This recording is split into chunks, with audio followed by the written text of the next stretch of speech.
Albert Fish es también conocido como el hombre gris, el hombre lobo de Wisteria y el vampiro de Brooklyn. Afirmaba haber abusado sexualmente y asesinado a más de 100 niños y fue sospechoso de al menos 5 asesinatos.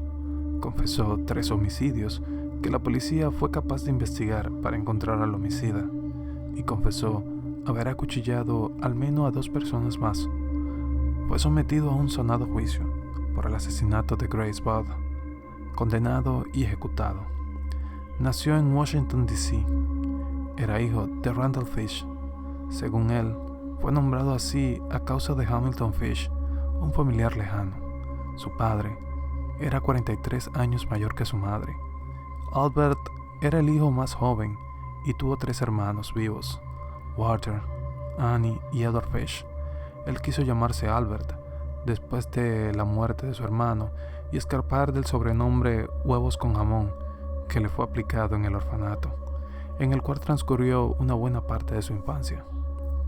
Muchos miembros de su familia padecieron enfermedades mentales y algunos sufrió manía religiosa. Su padre fue capitán de un barco de río, pero para 1870 se desempeñaba como fabricante de fertilizante.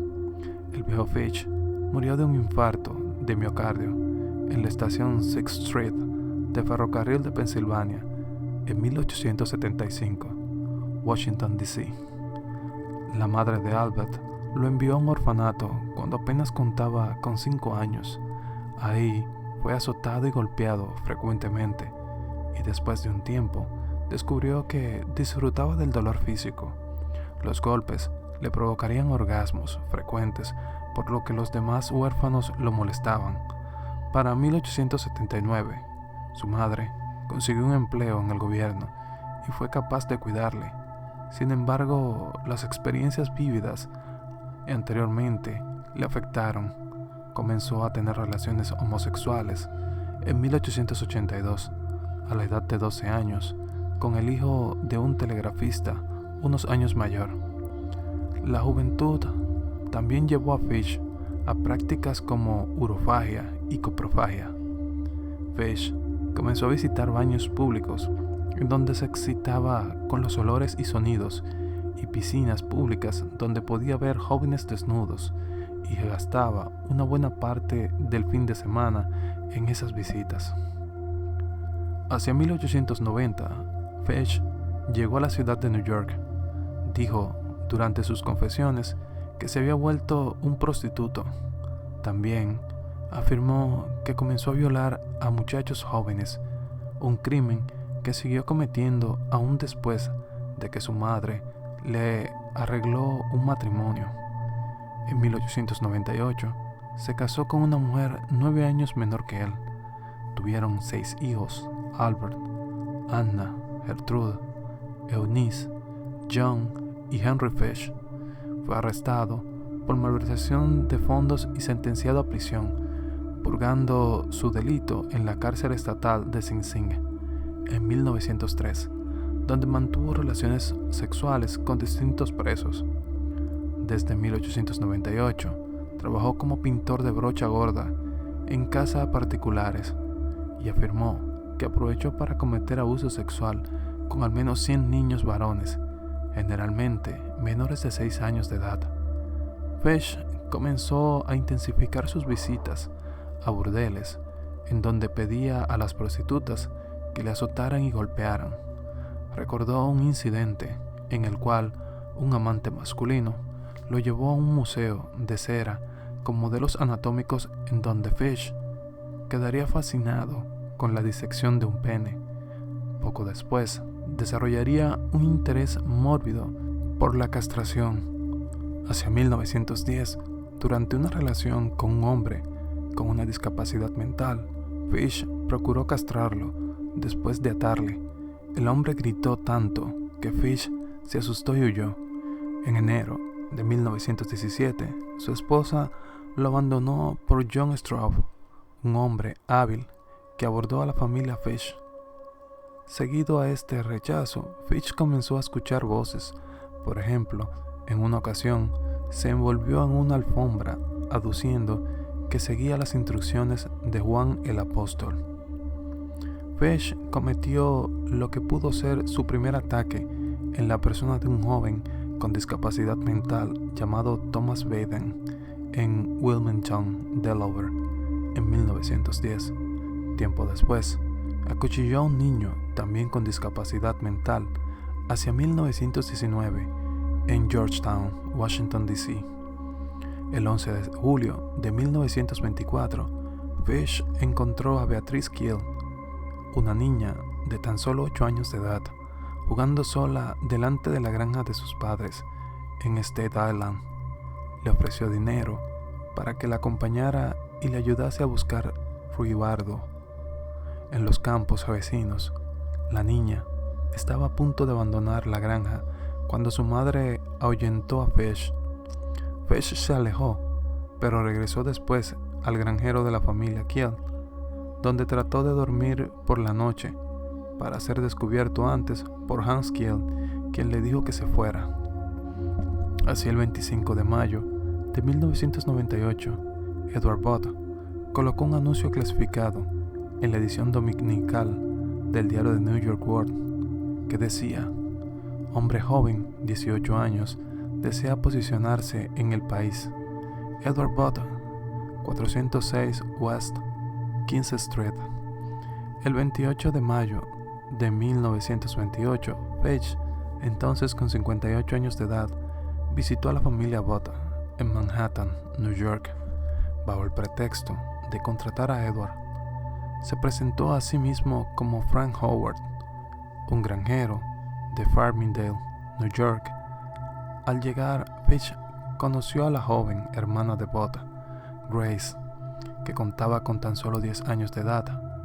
Fesh prometió contratar a Bott y le dijo que vendría por él al cabo de algunos días. En su segunda visita, accedió a contratar a Bott y entonces convenció a sus padres, Delia Flanagan y Albert Bott, de dejar a Grace le acompañara a una fiesta de cumpleaños aquella tarde en la casa de su hermana. Albert Bott era mozo de la Equitable Life Assurance Society. Grace tenía una hermana llamada Beatrice y 2 hermanos, Albert Bott II y George Bott. Además de Edward, que era el mayor, Fesh alejó de ahí aquel día con Grace, pero jamás regresó. La policía arrestó a Charles Edward Pop el 5 de septiembre de 1930 como sospechoso del rapto. Pop tenía 66 años de edad y era superintendente de unos apartamentos. Se parecía físicamente a Fesh y fue acusado por su alineada esposa. Charles pasó 108 días en prisión entre su arresto y juicio verificado hacia el 22 de diciembre de 1930. 6 años después, en noviembre de 1934, una carta anónima fue enviada a los padres de la niña, lo que condujo a la policía hacia Albert Fesh. La carta decía lo siguiente: estimada señora Bott, en 1894, un amigo mío fue enviado como asistente de plataforma en el barco de vapor Tacoma. El capitán John Davis. Viajaron de San Francisco a Hong Kong, China. Al llegar ahí, él y otros 2 fueron a tierra y se embriagaron. Cuando regresaron, el barco se había marchado. En aquel tiempo había hambruna en China. La carne de cualquier tipo costaba de $1 a $3 por libra. Así, tan grande era el sufrimiento entre los más pobres que todos los niños menores de 12 años eran vendidos como alimento en orden de mantener a los demás libres de morir de hambre. Un chico o chica menores de 14 años no estaban seguros en las calles. Usted podía entrar a cualquier tienda y pedir corte en filete o carne de estofado. La parte del cuerpo desnudo de un chico o chica sería sacado y lo que usted quisiera sería cortado de él. El trasero de un chico o chica, la cual es la parte más dulce del cuerpo, era vendido como chuleta de ternera a un precio muy alto. John permanecía ahí durante mucho tiempo, adquiriendo gusto por la carne humana. A su regreso a Nueva York, robó 2 chicos, uno de 7 y uno de 11 años de edad. Los llevó a su casa, los despojó y desnudó, y los ató a un armario. Entonces quemó todo lo que ellos portaban. Varias veces cada día y cada noche los azotó, los torturó para hacer su carne buena y tierna. Primero mató al chico de 11 años de edad, porque tenía el trasero más gordo y por supuesto una mayor cantidad de carne en él.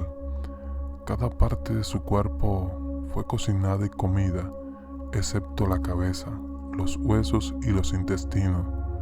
Fue asado en el horno, todo su trasero, hervido, asado, frito y estofado. El chico pequeño fue el siguiente. Fue de la misma manera. En aquel tiempo yo vivía en la calle 409, E100, cercana a la derecha.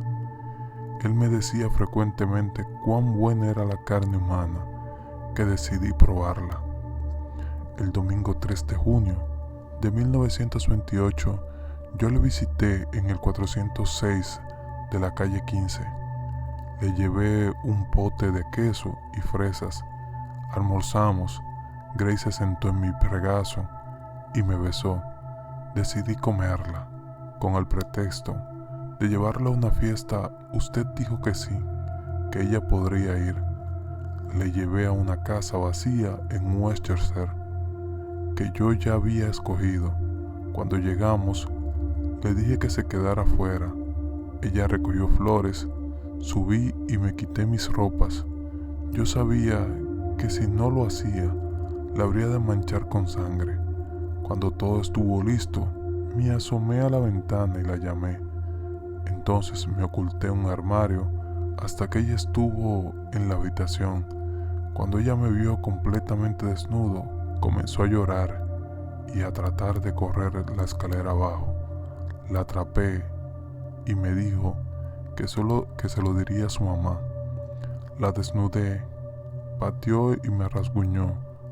La estrangulé y entonces la corté en pequeños trozos para poder llevarme la carne a mis habitaciones. La cociné y comí. Cuán dulce y tierno fue su trasero asado en el horno. Me llevó 9 días comer su cuerpo entero. Estaba deliciosa, carnosa y jugosa. No la follé, aunque podría haberlo hecho, si lo hubiera deseado. Murió virgen. La señora Bott era analfabeta y no podía leer la carta por ella misma, así que se la dio a su hijo para que la leyera. La policía investigó la carta. No se encontraron evidencias de que fuera cierta la parte sobre el capitán Davis y la hambruna en Hong Kong. La policía se consideró que la parte que se refería al asesinato de Grace era bastante precisa en su descripción del secuestro y los eventos subsiguientes, aunque no se pudo confirmar si realmente Fish llegó a comerse partes del cuerpo de Grace. La carta fue entregada en un sobre que tenía una pequeña símbolo hexagonal con las siglas NYPCAB, que significaba Mutua Privada de Choferes de New York. Un portero de la compañía dijo a la policía que él había tomado algunos de un escrito, pero que los dejó en su habitación alquilada en la calle 200 East 52 Street. Cuando se mudó, la propietaria de los apartamentos alquilados dijo que Fish se había alojado en ese cuarto unos días antes. Dijo que el hijo de Fish le mandaba dinero y le había pedido que retuviera sus siguientes cheques para él. William King, el director de investigaciones, esperó fuera de la habitación hasta que Fish regresó. Accedió a ir a comisaría para ser interrogado, pero en la puerta principal amenazó a King con una navaja en cada mano. King desarmó a Fish y lo llevó a la comisaría de policía. Fish no hizo intento de negar el asesinato de Grace Bott, diciendo que él pretendía ir a la casa para llevarse a asesinar a Edward Bott, el hermano de Grace, pero cambió de idea al verla a ella. Un niño de 4 años llamado Billy Griffin se encontraba jugando en el patio afuera del apartamento de su familia en Brooklyn con su amigo Billy Batson, de 3 años, el 11 de febrero de 1927. Ambos chicos desaparecieron, pero el amigo fue encontrado en el tejado del edificio de apartamentos. Cuando se le preguntó sobre qué había pasado con Greene, Batson dijo: el coco se lo llevó. Inicialmente, Peter Kusinowski era sospechoso del asesinato de Griffin. Entonces, Joseph Meehan, un conductor de tranvía de Brooklyn, vio una foto de Fish en los diarios y lo identificó como el anciano que vio el 11 de febrero de 1927 tratando de calmar a un niño sentado a su lado en el tranvía. El chico no llevaba chaqueta y lloraba por su madre y fue arrastrado por el hombre fuera del vehículo. La policía comparó e igualó la descripción del niño con la afiliación de Billy. El cuerpo de Greene nunca fue recuperado. La madre de Billy visitó a Fish en la prisión de Sing Sing para tratar de obtener más detalles de la muerte de su hijo. Fish confesó lo siguiente en una carta a su abogado: lo llevé a los vertederos de Ricker Avenue. Ahí hay una casa que permanece sola, no lejos de donde lo tomé. Llevé al chico ahí, lo despojé, desnudé y até sus manos y pies. Lo amordacé con un harapo sucio que recogí en el vertedero. Entonces quemé sus ropas, arrojé sus zapatos al vertedero. Regresé y tomé el tranvía de la 59 Street a las 2 a.m. y caminé de ahí a casa. Al siguiente día, cerca de las 2 p.m., llevé herramientas, un muy buen látigo de 9 colas, casero, con mango corto. Corté uno de mis cinturones a la mitad.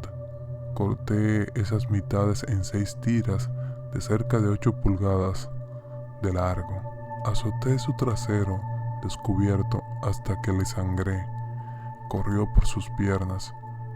Corté las orejas, la nariz, corté la boca, de oreja a oreja. Le saqué los ojos, estaba muerto entonces. Enterré el cuchillo en su vientre, acerqué mi boca a su cuerpo y bebí su sangre. Recogí 4 sacos viejos de patatas y reuní una pila de piedras.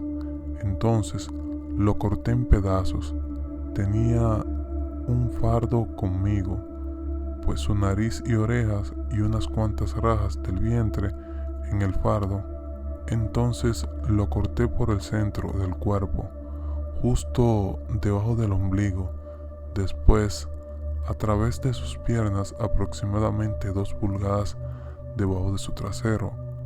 Puse esto en mi fardo con mucho papel. Le corté la cabeza, pies, brazos, manos y las piernas debajo de la rodilla. Coloqué todo esto dentro de los sacos pesados con piedras, los até y los arrojé en las fosas de agua Fogaza que usted verá a lo largo del camino que va a North Beach. Regresé a casa con mi carne. Tuve al frente su cuerpo que me gustaba y un agradable y gordo trasero para asar en el horno y comer. Hice un estofado con sus orejas y nariz, pedazos de su cara y el vientre. Puse cebollas, zanahorias, nabos, apio, sal y pimienta. Estaban buenos. Entonces partí su trasero, corté su pene y testículos y lo lavé primero. Puse tiras de tocino en cada nalga y la puse en el horno. Entonces escogí 4 cebollas y cuando la carne había asado cerca de un cuarto de hora, vertí un poco de agua para la salsa de la carne y puse las cebollas a intervalos frecuentes, Rocié su trasero con una cucharada de madera, así la carne sería agradable y jugosa. En cerca de 2 horas estaba buena y doradita, cocinadita. Nunca comí algún pavo asado que tuviera la mitad del sabor que este dulce trasero y pequeño trasero. Comí cada bocado de carne en cerca de 4 días. Su pequeño pene era dulce como la nuez, pero sus testículos no pude masticarlos, los arrojé al inodoro.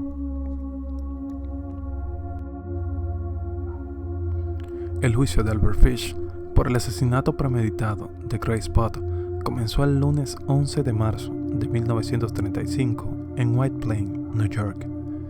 Frederick P. Close como juez y como abogado fiscal del distrito, Albert Gallagher. James Tepsy fue el abogado defensor de Fish. El juicio duró 10 días. Fish alegó locura y clamó haber escuchado voces de Dios ordenándole matar a los niños. Numerosos psiquiatras testificaron acerca de los fetichismos sexuales de Fish, incluyendo la coprofagia, urofagia, pedofilia, sadismo y masoquismo, pero existía desacuerdo en determinar cuál de ellos signaban la locura de Fish. El jefe experto de la defensa, Frederick Wetherand, un psiquiatra especializado en desarrollo infantil y que realizaba exámenes en las cortes criminales de New York, afirmó que Fish era un demente, el peor que se acordaba. Otro testigo de la defensa fue Mary Nicholas, hijastra de Fish, con 17 años de edad. Ella describió cómo Fish la instaba a ella y a sus hermanos a juegos que involucraban masoquismo, donde él pedía aposta para pedir que lo golpearan. El jurado lo encontró cuerdo y culpable, y el juez ordenó su ejecución. Después de ser sentenciado, Fish confesó el asesinato de Francis Egg McDonald, de 8 años de edad, muerto en Staten Island. Francis jugaba en el porche del frente de su hogar, cerca de Port Richmond, en Staten Island. El 15 de julio de 1924, la madre de Francis vio a un anciano apretando y aflojando sus puños, caminando sin decir nada. Después, durante el día, el anciano fue visto nuevamente, pero esta vez observaba a Francis y a sus amigos jugar. El cuerpo de Francis fue encontrado en los bosques cercanos, en donde un vecino vio a Francis y al anciano dirigirse hacia allí.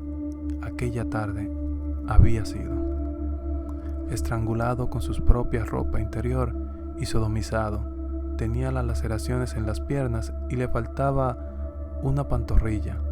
Fish llegó a prisión en marzo de 1935 y fue ejecutado en la silla eléctrica el 16 de enero de 1936 en la correccional de Sing Sing. Entró a la cámara de ejecución a las 11:06 p.m. y fue declarado muerto. 3 minutos después, fue sepultado en el cementerio de Sing Sing. Se tiene registro de que dijo que la electrocución sería la experiencia suprema de mi vida. Justo antes de que se accionara el interruptor, afirmó: "No sé aún por qué estoy aquí, pero aún así, la pesadilla se acabó para siempre". Esta fue su historia. Si te gustó la misma, da like y comparte. Apóyanos con tu comentario. Saber qué opinas sobre la historia. Hasta la próxima.